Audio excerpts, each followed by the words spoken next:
Après 2 épreuves sur le circuit Paul Ricard, les concurrents du Roscar GT Challenge faisaient cap au nord-est pour découvrir un tout nouveau circuit. En effet, la 7e épreuve de la saison 2023 avait lieu sur l'anneau du Rhin, une piste technique gérée par Joshua Reibel et Caroline Bugatti située tout près de Mulhouse. Une grande première pour le Roscar de Philippe Naniche et pour l'ensemble des concurrents, heureux de découvrir cette belle région alsacienne. Grâce aux nombreuses séances de roulage proposées, les pilotes pouvaient donc continuer de prendre de l'expérience au volant, tout en ayant l'opportunité d'apprivoiser cette piste de 3 km 620. C'est moi, il y a des hauts et des bas, des fois ça roule bien, des fois moins bien. Voilà, c'est comme ça, mais je me prends pas la tête sincèrement, c'est que du plaisir et voilà. L'année dernière, j'ai roulé 4 fois avec Romain en GT4, c'était un très bon apprentissage, je trouve que c'était une voiture sur laquelle il faudrait passer parce que ça permet de prendre toute l'ambiance de la course automobile de manière un peu plus facile. Parce que ces GT3, ces Porsche, c'est quand même assez compliqué à maîtriser au début. On sait qu'on sera jamais champion du monde, hein. Mais champion du Roscar, ça serait bien. Si on n'avait pas mis le pied dans l'univers du Roscar par le roulage loisir, on n'aurait peut-être jamais imaginé faire de la compétition. Donc ouais, c'est un format qui nous correspond bien pour ça. Je pense que c'est facteur de beaucoup de stress de découvrir la compétition automobile et la voiture de course. Et dans le Roscar, je pense qu'on peut vraiment se le permettre. C'est plus accessible. C'est des rêves de gamin. C'est des choses que je pensais même pas faire un jour, donc voilà, je suis ravi. C'est une super surprise parce qu'il est vraiment il est excellent ce circuit là, ça change un peu en plus. Alors, je ne connaissais pas ce circuit et c'est une découverte au même titre que le Val de Vienne qui était aussi un circuit un peu atypique, un circuit qui tourne mais c'est absolument génial. Moi je trouve que c'est un mélange du Val de Vienne et de Nogaro. C'est vraiment un endroit où on a toutes les courbes, on a toutes les vitesses possibles. Chouette, très chouette. Bien content de découvrir des nouveaux tracés. On a beaucoup de temps de roulage, ça c'est un premier point, mais c'est surtout l'ambiance, quoi. Le fait que ce soit très tourné esprit gentleman driver, on est vraiment tranquille, on peut discuter avec tout le monde. Il y a l'esprit de compétition le deuxième jour qui prend le dessus, mais après il y a quand même une très bonne ambiance et c'est bien pour la sécurité. Et, non, vraiment c'est un bon environnement et on espère que ça va continuer comme ça. On essaye d'avoir la petite coupe et la casquette, d'abord ça fait longtemps et il va falloir que ce week-end il va falloir que ça bouge. Mais pour s'affronter en piste en toute sécurité, Philippe Naniche et Christian Rossi organisent le traditionnel briefing pour l'ensemble des pilotes en amont du week-end, afin que le directeur de course, Pascal Mangiapan, puisse rappeler les règles essentielles de sécurité et les particularités de cette piste alsacienne. Une fois briefés, les pilotes partent pour 2 séances qualificatives de 10 minutes chacune afin d'établir les grilles de départ des 2 courses du jour. Coup de chaud chez 2B Autosport qui doit s'activer sur la Porsche numéro 22 afin de réparer un souci de direction juste avant le début des qualifs. Heureusement, Damien Roche va pouvoir s'élancer et signer un très bon deuxième chrono. Au volant de sa Porsche numéro 43, c'est Thomas Winkler qui signe la pole position au scratch et en R2.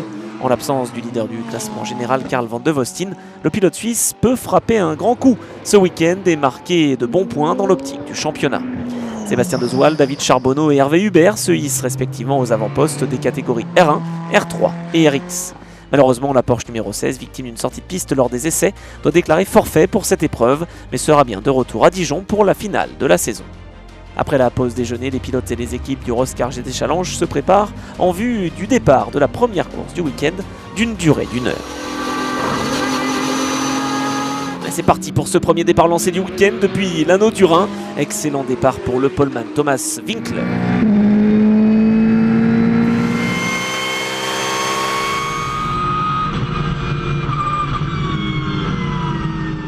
Quelle mise en action d'Hervé Hubert sur sa Ferrari 488 GT3, partie 4ème.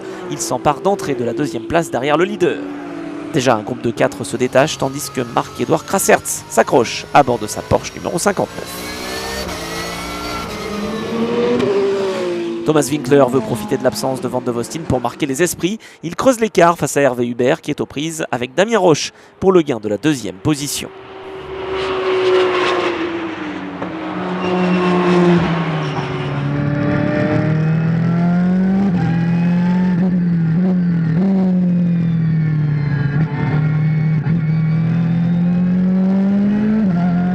Un début de course tambour battant entre le pilote Ferrari et le pilote Porsche.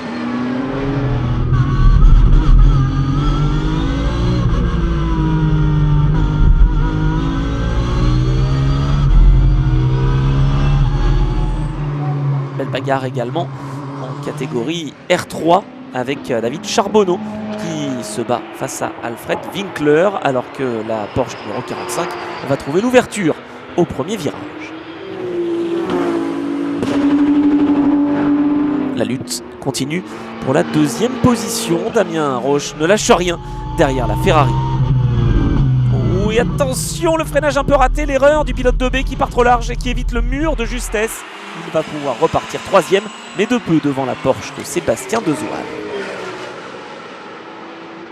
Alors que la fenêtre d'arrêt au stand est sur le point de s'ouvrir, le leader Thomas Winkler caracole en tête sur ce magnifique tracé de l'anneau du Rhin.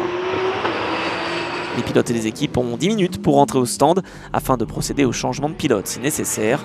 Un balai rondement mené qui voit l'intégralité du peloton passer par la pit lane, y compris évidemment le leader de l'épreuve.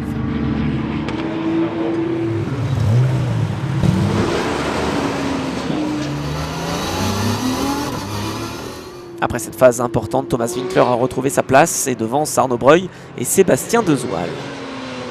Bataille à 3 pour le gain de la 6e position entre Serge Corvaillat, Thomas Pfister et Marc-Édouard Krassertz. Thomas Winkler déroule en tête, il est le leader. Oh attention, le freinage manqué du pilote Itris Racing. Eh oui, il ne faut pas se déconcentrer. C'est également le cas pour Arnaud Breuil qui est lui menacé par Sébastien Dezoal pour le gain de la 2e position. Super dépassement à l'intérieur du gauche de la forêt pour le pilote 911 Impact. Arnaud Breuil part un peu large et mort dans la terre. La déconcentration pour le pilote Porsche numéro 22 qui part en tête à queue au virage Bugatti. Fort heureusement sans gravité, mais c'est une place de perdu. Plus que quelques mètres à parcourir pour Thomas Winkler qui se dirige vers la victoire au scratch et en R2. Le pilote Itris Racing s'impose et devant Sébastien Dezoal, premier R1. Hervé Hubert monte sur le podium de cette première course.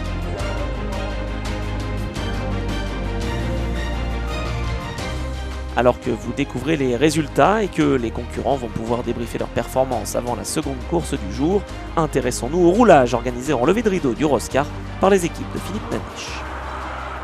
On peut effectivement venir avec n'importe quel type de GT à partir du moment où elles sont quand même suffisamment de puissance pour pouvoir rester dans des catégories un peu homogènes avec les autres voitures, de manière à surtout assurer la sécurité, puisque je sais que ça c'est un des grands maîtres mots de Philippe, comparativement à d'autres organisateurs qui parfois font venir différentes catégories de voitures et on a un peu l'impression parfois d'avoir des chicanes mobiles sur la route. Je connais Sébastien de l'équipe 911 Impact, qui m'a dit viens faire un test de 2 jours chez nous.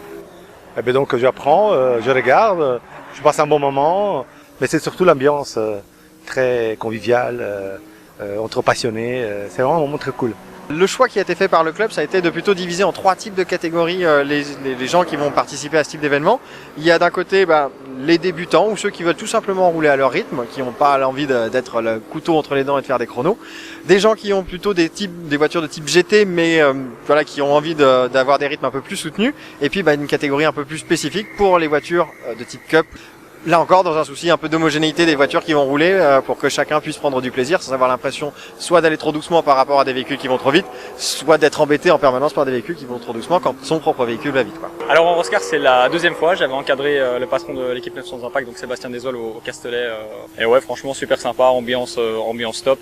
Des belles caisses partout, donc chouette quoi. C'est comme n'importe quel apprentissage en fait. Si on n'est pas guidé par un bon professeur, c'est quand même compliqué de pouvoir bien s'en sortir et de ne pas se faire de mal à soi et de pas faire du mal non plus à la voiture. Même si on a mûri en termes de qualité de pilotage, c'est absolument nécessaire de se faire accompagner. Quand les pilotes roulent, ils ont plus leurs barrières que tout le monde a quand on est en société, on va dire. Et donc on est vraiment dans une relation de proximité et on se rend compte vraiment de qui la personne est. Et donc voilà, je commençais et puis l'idée c'est de continuer avec ma pauvre voiture l'année prochaine. Et c'est simplement, voilà, c'est un test aujourd'hui. Je voulais voir un petit peu voir si j'accrochais ou pas et j'accroche. Il est bientôt 17h, les équipes ajustent les voitures tandis que les pilotes se concentrent avant de s'élancer pour cette seconde course sous le soleil alsacien. Et c'est parti pour cette dernière confrontation depuis l'anneau du Rhin. Vainqueur tout à l'heure, Thomas Winkler part de nouveau en pole.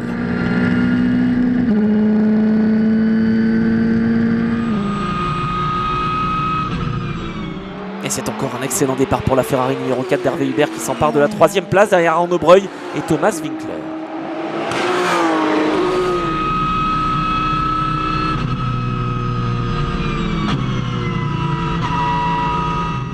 Winkler, Hubert, Breuil, de Zoal et Valère, c'est désormais le nouveau top 5 en ce début de course depuis qu'Hervé Hubert a pris l'avantage sur Arnaud Breuil. Désormais deuxième, Hervé Hubert donne tout pour déborder Winkler. Le pilote Ferrari met la pression sur le Suisse qui va finir par commettre une erreur. Heureusement pour le leader de la course, plus de peur que de mal.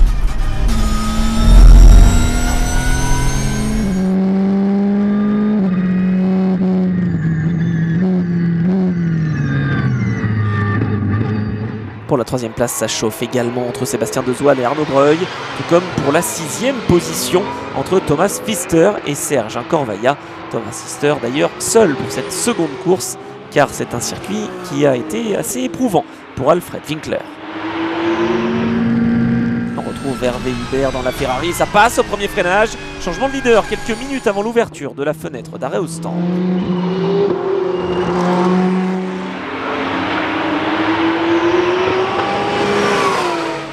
Une salve d'arrêt débutée par Arnaud Breuil, troisième de cette course. Serge Corvailla, Marc-Édouard Crassertz ainsi que le reste du peloton va suivre le mouvement.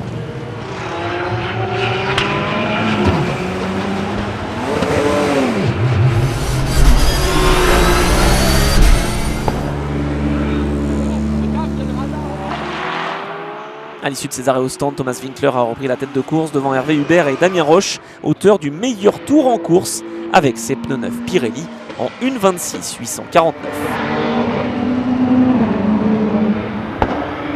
Il ne reste déjà plus que quelques minutes de course. Hervé Hubert attaque comme un beau diable et va revenir progressivement sur le leader, mais ça ne suffira pas.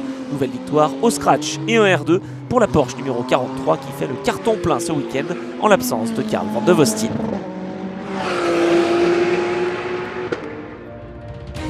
Au cumul des deux courses, le Suisse Thomas Winkler s'impose en R2 et au général devant le local de l'étape Hervé Hubert, vainqueur en RX, et le duo Roche-Breuil qui retrouve le podium et la casquette Pirelli qui va avec. Sébastien Dezoal s'illustre en R1, tandis que David Charbonneau et Serge Corvailla remportent la catégorie R3.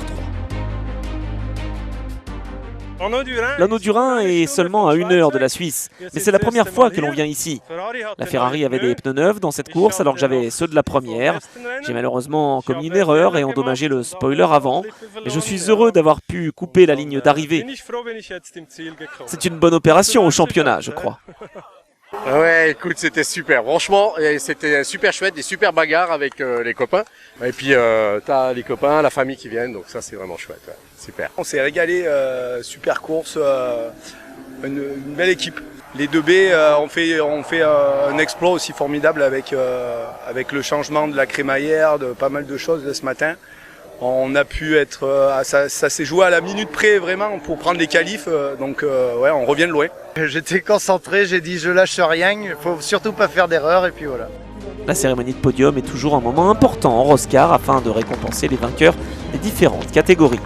Une conclusion heureuse pour cette grande première en Alsace où tous les pilotes sont repartis avec le sourire. Désormais, les concurrents se donnent rendez-vous à Dijon les 27 et 28 octobre pour la grande finale de la saison 2023 avant de se rendre au Castellet début décembre pour y disputer la désormais traditionnelle course d'endurance Roscar 360. En attendant, si vous souhaitez obtenir plus d'informations ou vous inscrire pour participer aux compétitions ou partager des moments de convivialité entre passionnés, n'hésitez pas à visiter le site roscar.fr ou la page Facebook Roscar GT Challenge.